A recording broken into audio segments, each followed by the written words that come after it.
What's going on, everybody? Welcome back to yet another episode of Tales from Helheim. Or something like that. Something around the effect. I think this is probably the cleanest intro we've ever had. Yeah, it's we'll call that the lazy day intro. Yeah, it's a lazy Sunday today. It's damn, dude, day's almost over. We're like more than halfway through the day already. Fuck.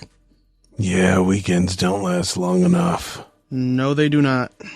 But it's okay. One day, well, I mean, shit, in a few weeks I have a week off, so. Must be nice, man. Must be nice. Hey, I rarely ever take time off. You take all the time off. Coming from Mr. Do I have any PTO? Yeah, I'm off. I don't know, man. I haven't taken PTO off in a long time. Because you spent it all. No, I got like 40 plus hours right now, I think. Oh, nice. Me too. What days are we taking off? I'm going to take them off at the same time. Let's go. End of May, I believe. Ooh, fun. Yeah, end of May. All right, so let's hop back into this. And there goes our clean intro. I mean, it was still a clean intro. It's just the banter after is always the same. There's always banter. Yeah, so this week it's just the two of us. You and the two of us. We're not going to get copyright. Was it? No copyright strike on that, right? being we sang it, no. Hell no, yeah. It's only if we played it. Okay. Yeah, I yeah. think So it's just the two of us. Uncle, was it? What is he? Uncle go by? Cotton. Uncle Cotton is off this week. Yeah, he's taking care of some stuff that he has to take care of, so we're gonna fill in his no absence. loose ends. Yeah. No loose cheeks. Hopefully he'll be back next week. If not, we're gonna hold him hostage. Jesus. Speaking of holding hostage, what's our fucking topic for this week, buddy? Dangerous organizations? Yeah, organizations, I guess you could call them. Cartel, Yakuza, Mafia, Mob. So less along the lines of cults this week and more along the lines of criminals. Yeah, just people that make everybody else's lives a living hell. The Kardashians. Them too, those damn sluts. Jesus. Would the Kardashians be considered a cult or more like a cartel? I would say they're a cult because they have everybody following them and wanting to look like them. And in reality, they're just trash. Jesus Christ. Well, there's your stand on that one. See, they fit just fine. So who, or how are you covering today? Give me a drum roll. I honestly don't remember what button it is. I'm going to take a guess. Nope. That wasn't it. That's the only drum roll we got. Today I am covering Los Zetas, which is a Mexican cartel, which if you guys know anything about Mexican cartels, there is a fuck ton of them. Yeah, there's more of them there, and there are bunnies reproducing. Fucking everybody and their grandma. Yeah, they're fucking everybody and their grandmas. Yeah. They're very interesting people. Who do you have? I am going to take the Yakuza. Oh shit! All right, you want to go first? No. This time I let you go, and you explain things to me. I don't know why, but fuck it. All right, so I'm gonna have what I'm gonna explain is I'm gonna go like over a brief history of Los Zetas and one of their most well-known crimes. All right, let's hear it. So Los Zetas are basically a cartel that was formed by the Coastal Cartel as like their strongmen, their muscles, basically just to handle shit. But what was special about Los Zetas that nobody else was doing, they were exclusively like commandos from like the Mexican army.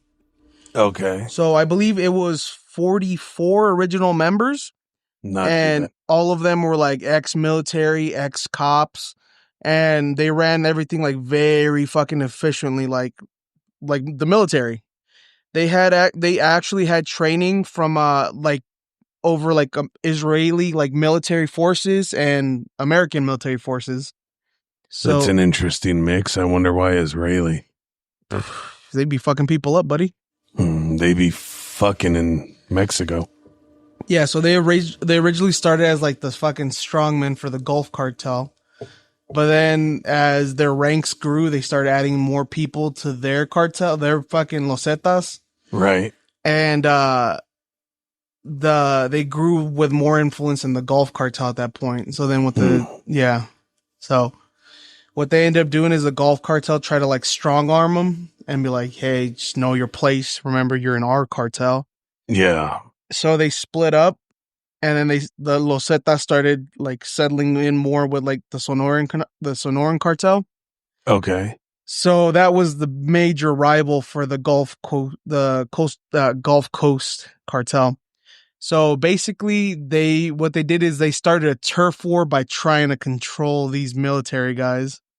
And you under my power, bitch. So basically, Los Zetas, what it means is disease, not deceased, not disease, disease, like the letter Z.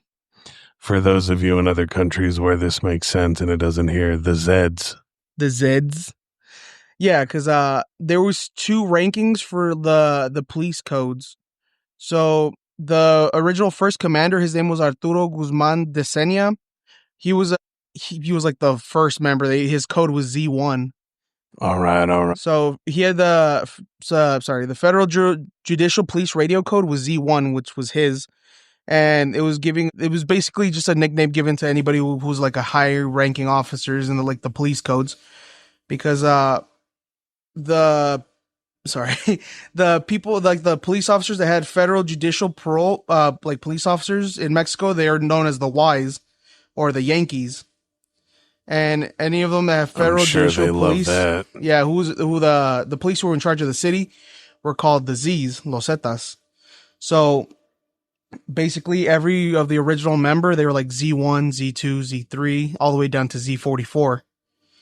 And when somebody would either die or they'd be removed from them, they would put somebody else in their place.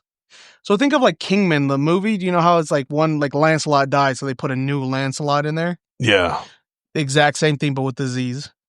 That is interesting. Yeah. So they started bringing like more people. So they were more known for like their like gruesome fucking, like their tactics. Like they do like decapitations. They do like public killings and shit like that.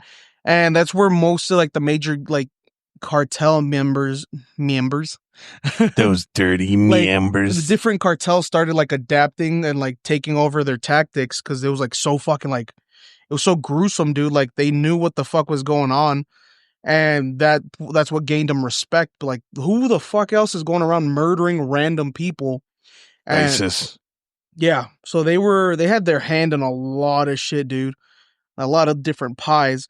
Let me read you a list of some of their allies, and it gets really like weird towards the end of it. My question is, did they have their hand up your pie? No, they did not. Okay, fair enough.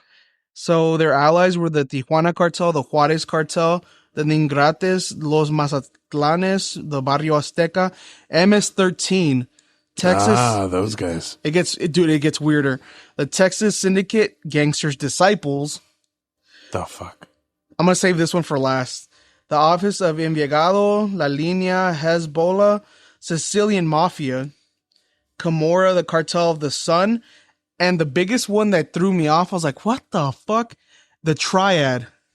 Yeah, that's very interesting, because that would be the Chinese mafia. Yeah. And their main rivals is the Sinaloa cartel, which they used to be like close with, but I guess they started getting like over territory. The Knights Templar cartel, the Jalisco New Generation cartel, and the Gulf cartel. Fucking Knights Templar cartel. Yeah. Knights Templar, if you're listening to this, shoot yourselves for picking such a trash name, you goddamn retards. Okay. So, yeah, so they use a lot of like psychological warfare and like torture to like get their point across. And at one point when they broke off from the Gulf cartel, I'm going to just call them the GC. There you go. When they broke off from the GC, they basically the GC started making like these giant like posters like and putting them up in cities, like, oh, all these murders and deaths are caused by like Los Zetas, which they're trying to turn the population on them. But then Los Zetas came up and said, oh, well, the majority of these assassinations and murders we've done is under their command. They're trying to scapegoat us and make us seem like the bad guy, like they're not doing anything wrong. But I mean, do they not realize that they're just all bad guys? pretty much, dude, which is crazy because in the part of I actually had a run-in with some of these guys. Which is always fun. No, it was not. It was terrifying. I actually have 2 stories, but so it's no shock that Mexico is very corrupt. Politicians, cops, fucking military, pretty much everybody. I want to say like at least 80% of the fucking people. His ass backwards. Pretty much. They're like some form or shape or something like that. They're directly involved with the cartel. They have their hand in that fucking pie deep, like elbow deep. They're going balls deep, basically. Oh yeah, baby. But we had 2 run-ins because my dad used to take us to like the little village in Mexico he would live in. Well, that he grew up like for like a month-long stay. Well, we'd go in like August because that's when like the festivals down there were. So the first time, both times we took the Tufesa down there, which is basically just the bus, like the giant buses that go from here to there. Yeah. And the first time we had taken the Tufesa from Tucson all the way down to like Los Reyes. No, I think it was like Chihuahua, like right by where my dad's from. So it was maybe like a 2-hour taxi drive from Chihuahua to Tinguindin, where my dad's from. All right. And that time when we went there was no problem. There was like, no hitch. But in that first time we went, this is when like this shit started ramping up. Like the cartel was always a problem, but this is when they really got like fucking ballsy. Like every other week on TV, you were hearing about like a fucking like a murder or some shit. Like it was like fairly nearby where my dad lives when we went. Yeah. So my mom was very hesitant to let us go, but my dad convinced her like, hey, they're never gonna get to see where I'm from like ever again. This is the time. They're in school. They're doing good. They're ahead. So I can take them. Like, I'll take care of them and all that shit. So my mom's like, okay, whatever. So the first time when we got there was no problem. But like, I want to say like 3 weeks in, 3 weeks in, one of my dad's cousin her daughter was having like a quinceañera or some shit. And we had to travel to like the little village over. And the only way we could do that was because there were so many of us. My uncle, they have like a bread truck.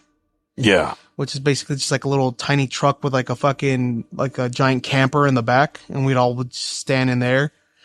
And we were driving and my uncle starts slowing down and he like pops the back like window open because there's a window from the cabin to the back.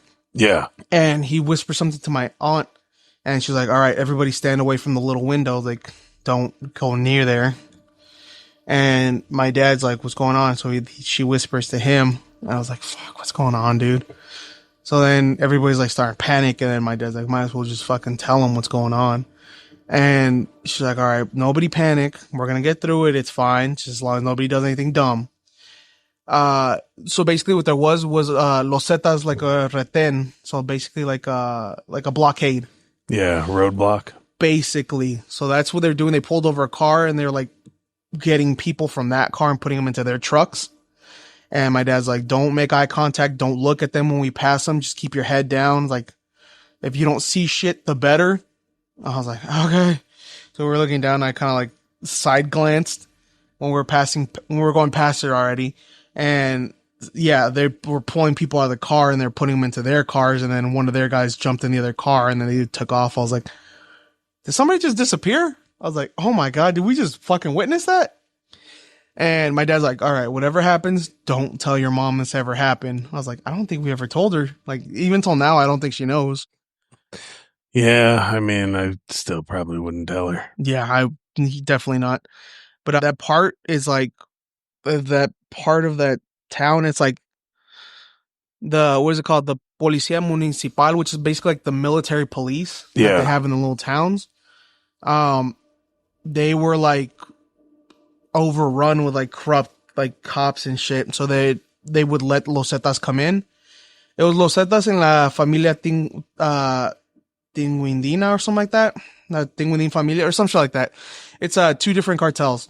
Yeah. They would go and they would extortion all the little businesses. Like a lot of people, how they made money was they'd buy like little shit like a grocery store, and they'd open their front door and put like a little table, and then they'd basically just sell shit out from there, like a little home store, which is very common there.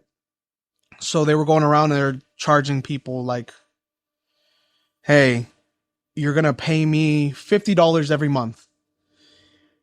But how that town was so small, $50 is a lot of money. Even for now, like $50 is still a lot of fucking money over there. I think it's like double. So I think like the dollar here is worth like double or triple what it is down there. But right. Yeah, they used to run there and they used to fucking like extortion people. My aunt had a little store out the front. She was telling me, she's like, yeah, these fucking Zetas. I was like, you probably shouldn't be saying that out loud. How do you know I'm not one? No, but she was telling me like, yeah, they come and they fucking extortion you, and if you don't pay, they'll like first time they'll break into your store and bust all your shit up. Second time they'll just fucking disappear you. That's what they call it, because nobody ever finds them unless the fucking set doesn't want to make a point out of them. So that's where you just say fuck it, and if you're gonna go, they're gonna go too. You just rig that place to fucking blow as soon as they walk in. Yeah, but I mean that's kind of extreme. These are like small village people. And YMC. And the second time we went was like almost like 2 years later. I think it was my senior year in high school. Mm-hmm. I missed the first month of August, so we can go over there, which is pretty cool. And on the way over there, we had driven my dad's car from here to I believe like Morelia or something like that, which is like a little closer by. It's like maybe 2 hours from here. Yeah. And to one of his girlfriend's friend's house, and she's like, "We're gonna leave the car here," because I was like, "Why don't we just drive all the way up?" But he had a nice enough car where like they'll take it from you. And they so then we took the bus from there over, and it was just I believe his girlfriend had stayed down in Morelia. So I think it was just my dad, my sister, and me going up at that time. And yeah. And no, his girlfriend was with us, sorry. She went all the way up with us.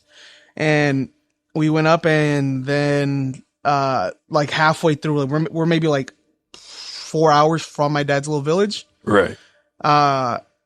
They stopped the bus. Like the state cops stopped the bus off to the side. They get in, and then they start like walking the bus, and they get like 4 or 5 dudes, and they're like, all right, you guys get off the fucking bus right now. And one of those dudes that they took off was my dad. So me and my sister just sitting in the front of the bus, and we're like, what the fuck's going on? And what had happened was they had seen these dudes that had like flasher clothing, like Aeropostale in American Eagle. So my dad has a really big habit of like buying expensive clothes and like flashing them like, oh, I have money like this and this and that down there. And I was like, what a douche move. But they pulled him off of the bus because he looked like he had money, and they took him off without the bus driver, without making like breaking eye contact. He was staring straight at the road. He didn't look off to the side. He looks in the back mirror, and he looks at me and my sister, and he's like, you guys better get off with your dad and just wait for him to get back on the bus, because if they think he's alone, they're not going to put him back on the bus. He's gone. You guys aren't going to fucking see him again. So we start getting off the bus, and me and her off the bus, and the cops are like, get back in the fucking bus. I'm like, we're waiting for our dad, and we point at my dad.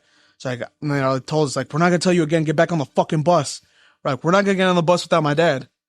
And then they're like, all right, go. Like, he told my dad, like, go ahead, go. So basically, I think what they did is they were extortioning him for money. So my dad was the last guy to get off the bus. The first 3 guys, I think they took all their fucking money that they had on them.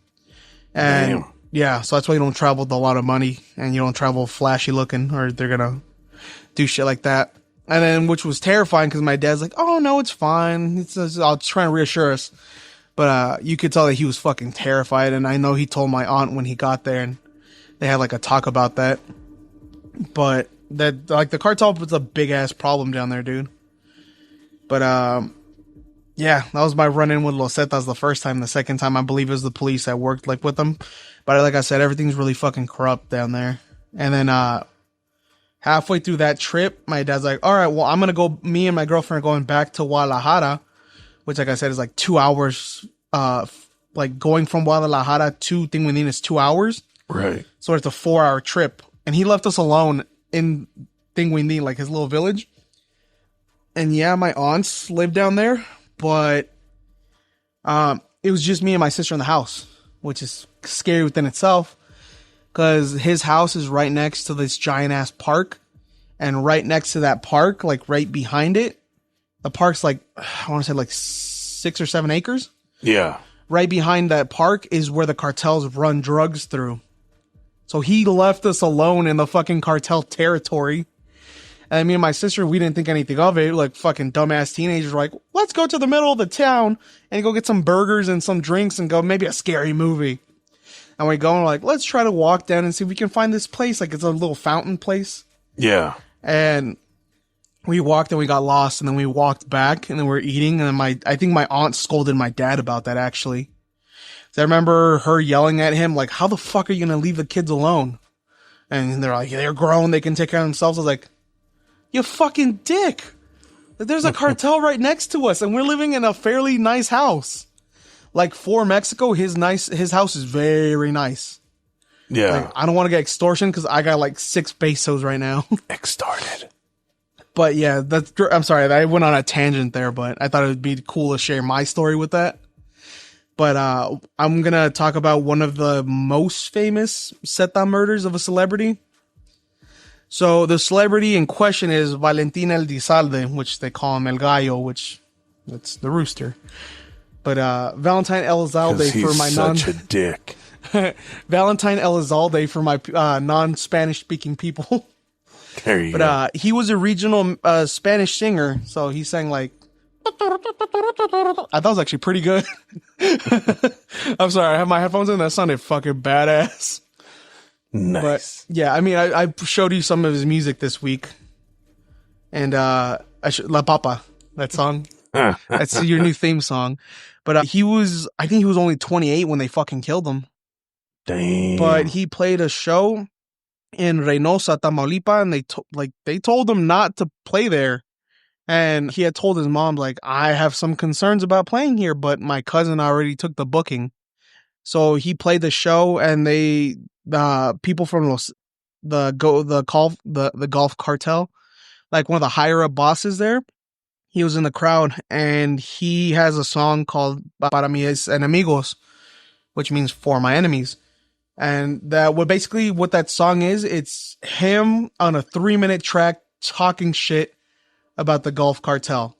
Because he had more tie-ins with like the Sinaloense cartel, which is one of the bigger ones, which we had a whole full conversation about this week.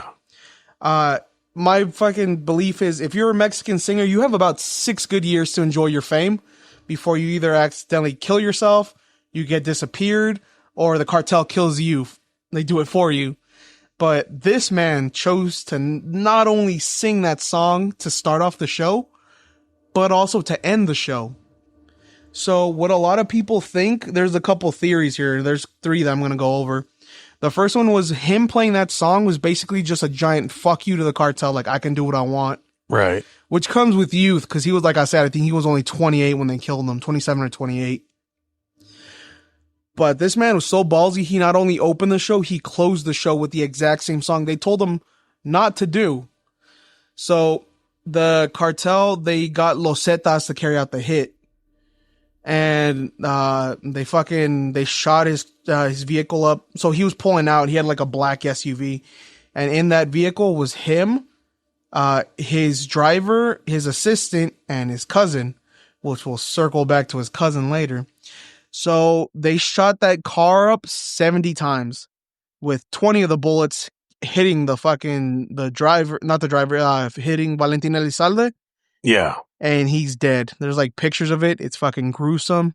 It's disgusting. I would not look it up. If you must, you go ahead. Curiosity get the best of you. But it's disgusting. Like his face is like that. And there's one picture where he's like hunched over, like his whole body, like side of his body's like laying down, but his head's like bent up. And it's disgusting. But yeah, they shot him, they killed him, and they shot him like 20 times. And so his driver died, his assistant died, he died, but his cousin didn't. Very interesting. So the first theory is they killed him because of the song that they disrespected him, the golf cartel, that they disrespect the cartel. The second theory is that Valentin Elizalde was banging the chick in Reynosa, which was one of the Zetas, like, girl, like their wife or something like that. You back off. That's my bitch. That pootie tang. Tip a tie on the running kind. That's probably the dumbest way to get killed is over some pussy. Yeah, I mean, I had a good friend that died over that shit too, and it was the stupidest thing I'd ever fucking heard. Yeah, you don't get mad. You don't get props for that and be like, you fucking pussy. You died over vagina. But like I said, he was 28, so I guess I'm not too far off from that. But I can guarantee you, I'm not dying for pussy. Well, I mean, and two, I'm not going anywhere where when it comes to places that are that corrupt, like I'll walk around here without my gun. Yeah. There's, I try to remember it just so I can have that preparedness. But at the same time, like if the person doesn't have a gun, I'm not going to shoot him. Mm-hmm. I will gladly punch the shit out of him. But it's like if I go to a place where everyone just wants to fucking murder people, then yes, I'm not going if I can't have a gun. Yeah. So, and then the last theory is that he was set up by his cousin. So the whole thing was that when they started shooting, his cousin was laying down on the floor. And what he said was, I wasn't feeling good. My stomach was hurting. So that's why I was sitting down on the floor. But a lot of people think that he sold Valentin Elizalde out to the cartel. They can get rid of him because I think like years later he started banging Valentin's like wife. So I was like, "Fuck you, dirty bastard!" But like a couple years after that, he ended up getting assassinated as well. I mean, it just goes to show, man. There's a lot of times where you never know what can happen or who you can actually trust in, certain areas. Yeah. But that's the thing, though, like with Mexican singers, a lot of them, like they get greedy and they want like more money, and the cartels are willing to pay a high amount for like performances. Yeah. At like parties or birthdays or something like that. Which there's been a couple of fucking people that gotten wrapped up with like fucking cartels. Like one of them is, what's his name? Ramon Ayala. He got busted playing a fucking like cartel party. I think it was a Sinaloense cartel. And the police raided it, and they're trying to get information out of him. And like this dude's like always dripped out in like fucking chains, like giant gold medallions, like gold bracelets and all that shit. The cops beat the fuck out of him, and they took all that shit, and they said that they lost it. We'll be back after a quick break. Are you a huge cunt? Us too. Wait, can we even say cunt? Of course! It's empowering these days. Cunt. I'm Ange Ballastone, aka the drag queen, That Girl Gina. And I'm Mike Fales, just a normal gay guy, I guess? And we're the hosts of The Big Cunty Couch, a gorgeous new talk show podcast where we invite queers and peers to sit, bitch, and be fierce on a huge-ass couch. while we gab about all things gay. So come get cozy And cunty. with us. We're panned for platforms, so find us anywhere online and get listening, sweetie. Or watching. Or both. Otherwise, why the hell am I in full drag? And we'll see you on the big Oh, wait, I thought we were going to say that together. No, on The Big Cunty Couch. Mwah. Yeah, no. Well, I mean, shit, there was that one guy recently, kind of a heavier set Mexican dude. He was like talking shit about the cartels or something, and he was drunk. And he didn't want the video put out because, of course, he was drunk. Yeah. But his friend or whoever recorded it put the video out, and he got fucking murked. Where'd you learn about this, buddy? Oh, I keep track of killings. Because it wasn't recently. This was maybe like 4 years ago. I think El Pirata de Culiacán. I think so. Yeah, he was talking shit about El Mencho, which is like one of the cartel leaders. Yeah, and he was just fucking drunk, like talking shit. And his buddy recorded it. Well, it wasn't even that. He put it out on Instagram. Yeah, his buddy did. When he didn't even want it out there. Yeah, and they fucking rolled up on him, and I think it was like at a restaurant, and they fucking just shot him, bro. Like that happens a lot. Like there's a singer called Tito El Torbellino. He was just having sushi with like his homies before a performance, and they fucking rolled up and they fucking blasted him, bro. I mean, you think at that point you living there, you'd have some kind of connections, being an artist. Yeah, you'd have people with guns ready to shoot back. Like, yeah, but at the same time, if you can't trust those people, then what good does it do? Yeah, but with this dude, it's fucking sad. Like I was watching a video on him a while back. Pirata Culiacán. He was like just a small, chubby Mexican dude. I mean, you probably saw a picture of him. Yeah, no, I saw the actual video that got him killed. Oh shit, you actually watched it? I think I've seen it once, maybe, but it bums me out because this dude came from like a really poor family. Like he didn't have shit, bro. And when he died, like all these people that were in his videos and like with his fucking cars and all these women and shit, nobody was there, dude. He didn't have money to get like an actual funeral, so his aunt had to pay for like a small funeral. And in the graveyard, he has like a little tiny cement plot with dirty and shit. Like nobody visits him. I was like, what's the point of all this fame if nobody's ever gonna give a shit about you? Unless like you're like a regional singer like Valentina Elizalde, nobody gives a fuck about you. So you're gonna end up like in a little plot grave. Well, I mean, same could be said of famous people here. You know, yes, fans say they care and shit, but give it a year and no one's gonna still be visiting your plot. Like people forget so fast, move on. It's fucking ridiculous. People don't really give a shit about anything. So basically, it's equivalent of like a YouTube star dying. Yeah. I mean, oh, I love them. Oh, blah blah blah. Like, okay, who's a big one? Let's do fucking Pewdie, for example. You know, he dies. Who's actually gonna be there? Like, yes, people say they care, but saying and proving it are a bunch of different topics. Because everybody wants to be your friend when you're up, but nobody wants to fucking help you when you're down. Like this dude didn't have anybody to pay for his fucking funeral, and his aunt, like his distant aunt, she felt bad and she's like, all right, give him a small funeral. And which is crazy because with a lot of like regional singers, they'll have like these giant, like you have to look it up at some point. It's like mansions. They look like little mini mansions, dude, like 2-story houses, like real nice. For like where the mobsters get killed and they get buried. Their families have like Wi-Fi connected in there and central air conditioning so they can go and like live there for a bit. They're like houses, dude. It's real fucking sick. But it's crazy, dude. I remember what the fuck it's called. I'll have my mom send me what it was called because she used to watch videos on it. But like cartel members, like mobsters, they have like these 2-story houses basically built, and they bury the people in like one of the things there. I'll put like a little plaque in the middle of like the ground, but they'll live there though. Yeah, it's kind of fucking weird. Yeah, dude, but that's the thing though. Like I said, if you're a Mexican singer, you got about 6 good years before you fuck up. Like, was it? I showed you a video a while back. Chalino Sanchez, the singer. Yeah. On his fucking YouTube video, dude, he's literally about to start singing a song. A guy brings him up a note. He reads the note and then he closes it back up, puts it in his pocket, and you can see he's sweating and he's nervous. He starts like wiping his face. And if you watch that video long enough, you'll see he looks over at like this blonde girl right there, and he gives her kind of like a look that she makes a face as well. And that same day after that show, he got pulled over by a police like squadron, and they said, "We're gonna take you to go see our commanding officer." And the next day they found him. He was blindfolded and he had like rope marks on his fucking hands, and he was dead in a ditch, dude. He was found by some fucking farmers. Yeah, that kind of shit happens. Well, what was it? Some like, I can't remember if it was Africa or wherever, but I showed you that video where they just grabbed the women, fucking tied the children to them, and they're like, "Oh, this is gonna hurt, little boy, but you know, your parents gave us no choice." It's like, no, that's not how that works. Yeah. Like, after seeing that, I want to go and just bomb the fuck out of anyone that's related to those people. Dude, and we had like a good like 4-hour conversation about this. What was it, Monday? Where I'll just give you like fucking random examples of these fucking celebrities being killed. Yeah. Like another one was that fucking Sergio Vega. This dude was literally going from one show to the other.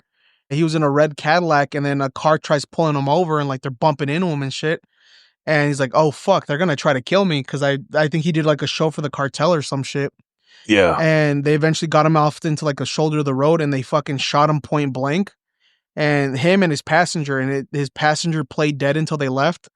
And then he crawled out, and when he fucking like called the cops and shit. But like I said, dude, the fucking even Chalino's son, dude, the dude I literally just told you about, his son, Adan Chalino Sanchez, also died at like 22, I want to say. But that was because he was like driving really fast down a freeway. And some people said that they think that somebody was chasing him, like trying to pull him over. And I think like one of his fucking like, not one of his tires, it's like the support for the tire. Like it exploded and his car just fucking flipped down the street. And there's video from like a motel in the corner that sees the fucking car just. I guess he was fucking like launched out the window and he fucking just died. Well, I mean, that also too is from motherfuckers not wearing seatbelts. Yeah. Fucking Ariel Camacho, same thing. Dude was like 20. He survived a fucking like a crash because he was drunk driving the year before. And then the next year he was playing a festival, and then he was like, he literally made a video like, "Oh, my fucking beautiful fans, like come see me play this fair like in the next 2 days or some shit like that." And he sent his girlfriend like a text like, "Oh, I love you" and all that. And then he was like driving real fast with his buddies and some girls in the car. And I think he smashed against like a fucking truck and he just died. Which is the fucked up part, because I've seen interviews about his dad did about this shit. And they're like, yeah, like they woke me up, they brought me, like they came and got, like the police came and got me. They said, your son's like in the hospital in critical condition. We need you to come see him. And then when he got in the car and they drove him like to the place, it wasn't a hospital, it was the morgue. And said, "We're sorry, we're so sorry we had to lie to you to get you here. But your son didn't die. He's not in the hospital. He died in a car crash and we just need you to come identify the body." And his dad's like an older dude and he's fucking like crying and shit while he's doing this interview. Like, how fucking heartbreaking is it to have to be one of these people's parents? Have to come identify your fucking kid because they were doing some dumb shit. Yeah, but dumb shit isn't the worst part, because dumb shit's their own fault. The worst part would be having to go see them riddled with bullet holes or knife wounds or missing a head. Yeah. Because someone else got pissed off over stupid shit. Yeah, like with Valentina Elizalde, dude, like it must have been another family curse though. His dad died. He was driving on like this fucking, it's called La Carretera de los Muertos, which is like the dead people's fucking freeway. He died in a crash there. Fucking, then he died. His cousin died. I think he had like two cousins that got killed. And then one of his mistresses got shot like point blank in the face. Like she was like, there was a couple years afterwards, she was going to like pay for a cake for her daughter's quinceañera, which was like a week away. Yeah. Which her daughter is Valentina Elizalde's daughter as well. And she went to go buy a fucking cake. And this dude just comes up and fucking shoots her in the face. There's like pictures of her where she's just like laying down in the middle of the street. And they're like putting blankets over her. There's a video too, actually. I've seen that video and it's fucked up. They like blur out the face because it's like on like the news, which Mexican news has like zero fucking chill about. Like they'll show this shit. Yeah. And she's just on the ground. And then her daughter's like on the side crying, like right next to her mom. And the cops trying to get everybody away. There's people's like cameras and taking pictures and shit. And they're like, yeah, Valentina Elizalde's his mistress was murdered today. I was like, fuck, dude, that girl just lost both of her parents over some dumb gang shit that she has nothing to do with. Yeah, it's because people don't care. They care about themselves and what they're doing, which is... They care about money is what they fucking care about, dude. They care about having a good time. Yeah, I'd like to find all their fucking money stashes and burn them. We actually had a cousin from one of my... Well, it's kind of like a cousin removed because it's one of my cousin's kids. He was like more involved in like the cartel and shit like that. He used to be like a runner or some shit. And they fucking disappeared him, dude. Like he went missing like 6-7 years back. And no trace. Like nothing, bro. Like they never found him. They have no news about him. Nothing. And his mom, it's fucked up because his mom's like, she's going crazy because I think that was like her only kid, her only son. And she's still holding out hope that he's alive somewhere. I was like, that fucking sucks, dude. That's heartbreaking. Well, I mean, that's why, too, I'm going to keep my kids away from the shit. But I can guarantee if any one of those people, you know, from stupid-ass groups, be it here, be it Mexico, be it Asia, Ireland, where the fuck ever. Yeah. If anyone were to try fucking with one of my kids, I don't care what I had to do. I would smuggle guns wherever I had to, and I would take out as many motherfuckers as I could. Yeah, that's the thing, though, man. It's like heartbreaking. I think my dad's girlfriend's brother, they were the ones that actually the second time that my dad we went to Mexico with him, he left to go pick them up from Guadalajara because this dude's like paranoid. Because they actually, like, they abducted him, like, they cut part of his finger off, like, they broke his fingers and his arm or something like that. Because he was driving, like, a fucking, like, an IROC, which isn't even, like, a super cool car. Yeah. He was driving, like, a fucking, like, an old car, like that, like a Trans Am or some shit. And he had some money on him, and they fucking caught him, like, when he got off to pump gas or some shit. They fucking abducted him, and they took the car, and then they fucking extorted him for money. And so he was like really scared to travel deeper into Mexico where like Because a lot of like the stuff is like by the border, but a lot like the heavier shit is in like in the center of Mexico or runs out through. But yeah, thinking about it now, we had a lot of fucking kind of like run-ins with the cartels just being like this close to Mexico. Yeah. Like I know fucking dudes that were like fucking like MS-13 and shit like that, or like fucking like street gangs that ran shit for the cartel. Like, one of my mom's boyfriends, he used to be a bajador, which is basically when the burreros would come over with the drugs, they were stopped like hidden, and then they would fucking kill these guys or beat them up and take their drugs and take it like their what is it called, their cartels or the fucking people that they're working for. Yeah. Then they give it to the higher ups in the cartel, like, oh, we got these guys, but he stopped doing that a while back. So that's some crazy shit though. Yeah, the world is a fucked up place, and it's just getting worse in certain places. Yeah. So what do you got? That was all for me. I think I ran my time up a little higher. Well, I think what we might have to do is break this one into a few episodes, do yours, and then my Yakuza one will take up the entirety minus, chip-ins from you guys in the next one, and then the third one being Daddy Fat Sack, Uncle Cotton, old-ass decrepit motherfucker. Whenever he comes back. Ooh, he's calling you out. What are you going to say to him tomorrow? He ain't gonna do shit. Old man. And by tomorrow, I guess I mean Thursday, because this comes out Wednesday. He ain't gonna fucking know. I don't know. I think he'll hear it. I know him and his lady listen. Well, so we're gonna cut this one? Yeah, we're out of time for this one, but it was definitely very interesting to learn about these cartel people and some of the shit. I mean, I've known a little bit about some of the stuff they've done. I've seen some of the stuff, but not as kind of in depth as I do now. Yeah, dude, because it's kind of like fucking terrifying to think. Because when we were over there, I'm sorry, I'm just right back in. No, you're fine. Because we're like where we were at, it was called Tinguindin, and I think maybe the last week we were there, like it's, I want to say like a 20-30 minute drive to the next little town up. It's called Los Reyes. And right there was like a whole fucking thing where like the cartel got like in a fucking firefight with the military police. Yeah. That the military police, like they had a fucking gun strapped to their fucking truck and they were shooting out with the fucking cartel members and they killed like a couple of them. And I remember a lot of the people in the town were like, fuck yeah, it's like taking the city back from these scumbags. And in my head, I was like, this isn't going to make anything better. Like, if anything, this is going to make things worse. It's like, you're going to piss them off. They're going to put more resources in your town now. They're going to take these guys out that are risking their lives to fucking help you guys. All because you're thinking like, oh, these guys are pussies. But like, no, they just didn't think you guys were that much of a threat. Now they're going to know that you guys are more a threat and they're going to fucking lock down heavier. I think that same time was, they like got a couple of people and they fucking killed them like in the middle of the city at Proval Point. And that was like the last week we were there. So my mom was really worried about that. But that's a lot to handle in just one episode. I'm just saying, I would love to have the chance to be armed to the teeth and go after these fuckers. There's too many of them, dude. The fucking Mexico's way too corrupt to ever be able to do anything about it. Which is shitty to say, but that's for another episode. I mean, you could work on like an evacuation plan with temporary, quarters for them to be here, those willing to go, and then just fucking carpet bomb the shit.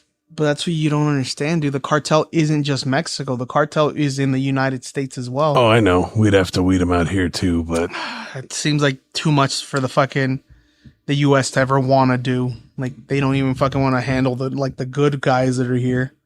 They don't want to handle shit. Our government sucks. Yeah, pretty much. Our government's the real cartel. I'm just kidding.